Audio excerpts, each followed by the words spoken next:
Hey there, what's going on the Whiskey Cove? Welcome back, and on today's episode we have another whiskey store haul for you. Run the video.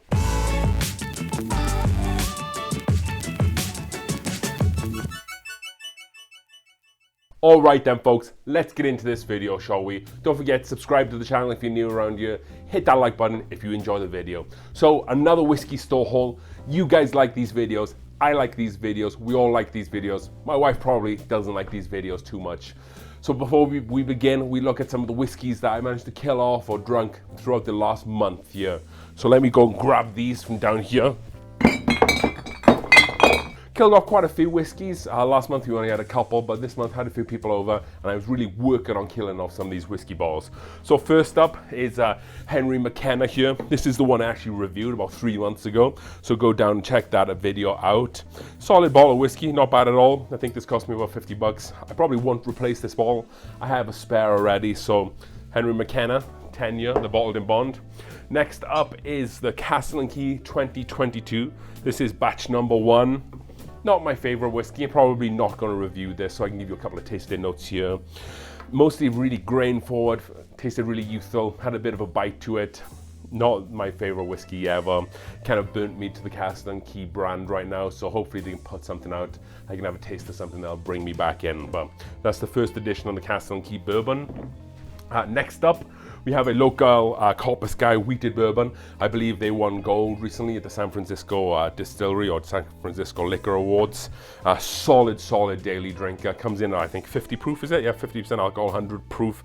This is a 5-year whiskey. I think this is MGP as well, but absolutely solid stuff. I haven't replaced this, but I have like a bunch of other Copper Sky stuff, so plenty of room left on the shelf for bottles to be killed off.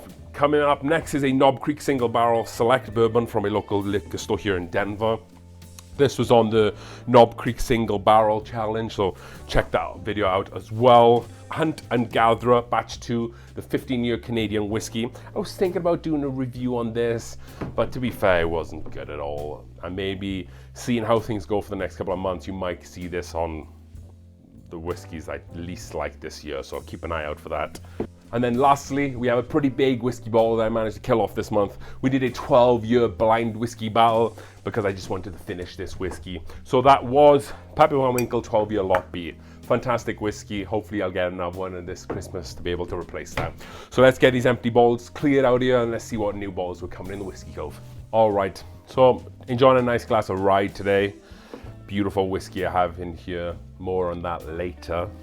So first up, you might have already seen this in a video, but I managed to pick up when I was in Las Vegas, a Russell's Reserve store pick. This is the one from Total Wine and More. So if you have a Total Wine near you and you've been there and they have a Russell Reserve pick, I think this is like the same pick. This seems to be pushed out nationwide. Did overpay for this. This is like 85 bucks. They usually are around 65 to 70. This is Warehouse K, Floor 3, and this is about a 10-year-old. This is 10 and a half year Russell's Reserve pick. So that was bottle number 1. Next up, we also did a review on this recently. This is the Smoke Wagon bottled in bond. This is the new rye release. I saw today actually at a store that they also dropped the Smoke Wagon malted rye. I didn't pick it up, possibly I should have. That was uncut, unfiltered as well. I think that was like 58%. So if I may, I already bought a lot of bottles at that time, so I didn't want to buy any more. So if I see that again, I'll probably will pick that up. However, this is the bottled in bond, 50% ABV, 100 proof. I think they sent me back about $75. Really good whiskey. So if you haven't picked this up already or watched the review, go ahead and check that out. Next whiskey up on this list is a bit of a special release whiskey. It's a Scotch. Bear with me there, folks. This is a commemorative bottle, which is kind of distilled or blended along with a famous golfer in the UK called Colin Montgomerie. And this is to celebrate the Open over in St Andrews in Scotland, the 150th anniversary of that. So you get the bottle and you get the 2 glasses as well, and you get this kind of commemorative box.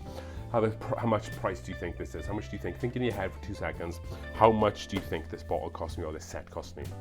Okay, so out of the door with taxes included, this cost me $49 only. I wasn't even looking at getting a Scotch when I went to this store, but for that price, for what you're getting for that, I thought it was a bit of a steal. I don't know much about Loch Lomond, but I know some friends who have tried it and said it's pretty solid whiskey. So I'm really excited to get into this and try out some of these tumbler glasses. That was the receipt for that, so I can get rid of that now. So next up on this list, we have Davis County Straight Bourbon Whiskey, 96% alcohol, or 96 proof or 48% alcohol. I wasn't really looking to get this bottle, but I was at a store and they kind of had like a clearance section. Saw a couple of local bourbons that I haven't heard of, and then I saw this guy sitting down there. I think this was only like $25, and I think this is a $40 bourbon. And I've passed on Davis County a lot. I was hoping to see the new toasted Davis County, so I could pick up and try that. I'm still hoping that will run past me at some point. But however, I'm going to get into this one. I'm going to see kind of like what the standard offering is. This is the sour mash, and I'm going to see how good this is. And for $25, I just couldn't pass that one up. So coming in on the next bottle, that is a new kind of release from Calumet Farms.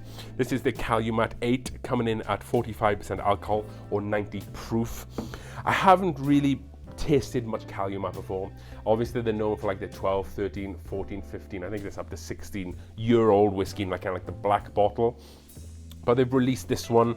I wasn't looking to buy it much on this list. I wasn't looking to buy, but our store close to me recently changed their loyalty program, so I needed to spend a lot of my loyalty points to get them used.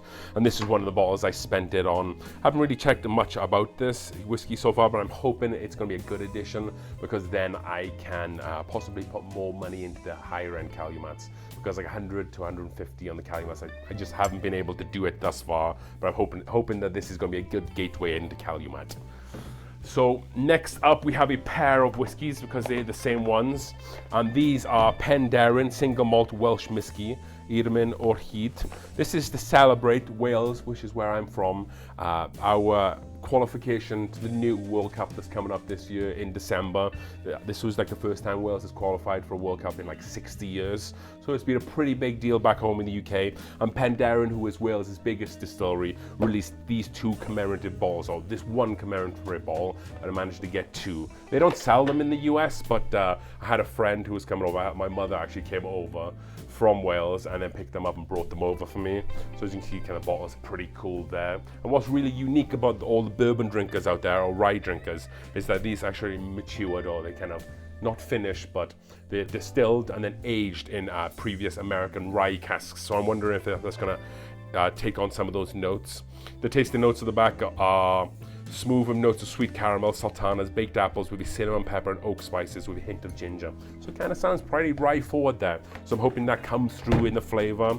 I think these bottles range roughly about $50 American. So really happy to pick these up, because this is like a really limited bottle over there. So thank you to my mother for bringing those over. A couple of bottles left here. I'm going to do all these in one go. So recently I was able to pick up these bottles in a trade here. Well, I say trade, I just paid $100 from them. So these are obviously the Goose Island Bourbon Brand County. These are like their Christmas release that they do every year. So I have the 2013, and I think I have like the 17, 18, 19, 21, 22. So I was really looking for those in-between bottles, which I managed to pick up. This is the 2014 bottle, and then this is the 2015.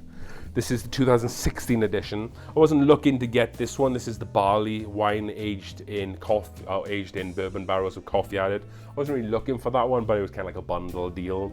And then lastly as well, this is probably one of the more rarer ones. This is the 2015 stout aged in rye barrels with blackberries, candy, cherries, and sea salt added. So this is the Regal Rye, and I think this is really rare because I think they had a lot of batches go bad, so they lost a lot of the stout. So they only put out a very limited number of these bottles, and I think it was that one. So yeah, I think I paid $100 for all of these. Really happy I got them because, like I said, I have like all the other ones of the regular range, so it fills a line. And now there's going to be 2023 on New Year's Eve. My plan is to open them up after 10 years. The 2013 one I have, I'm going to open that up on New Year's Eve. It's going to be interesting to see how that is going to taste, but when I bought it the year before last, I actually bought it at Goose Island in Chicago. They said that they periodically open some up, and they said that it actually still drinks really well. So I'm excited to see where that goes. So next up, or last on this list, I have a pair of bottles. They are the same bottle. I was really fortunate to get these. Brad over in Utah managed to stand in line, I presume, for a very long time on opening day and picked me up 2 High West Encores. I've just paid postage and packaging and MSRP, so thank you so much, Brad, for supporting the channel. I really appreciate that. This is obviously the 10th year anniversary of Midwinter Night's Dram, and this is their special release Encore edition. A blend of straight rye whiskies finished in white port barrels. And for whiskies to look for, we've talked about this, so I'm not going to go into that too much of a detail. But this is Act 1, Scene 1, so who knows where it goes from here. Then maybe they might do some more often or every year.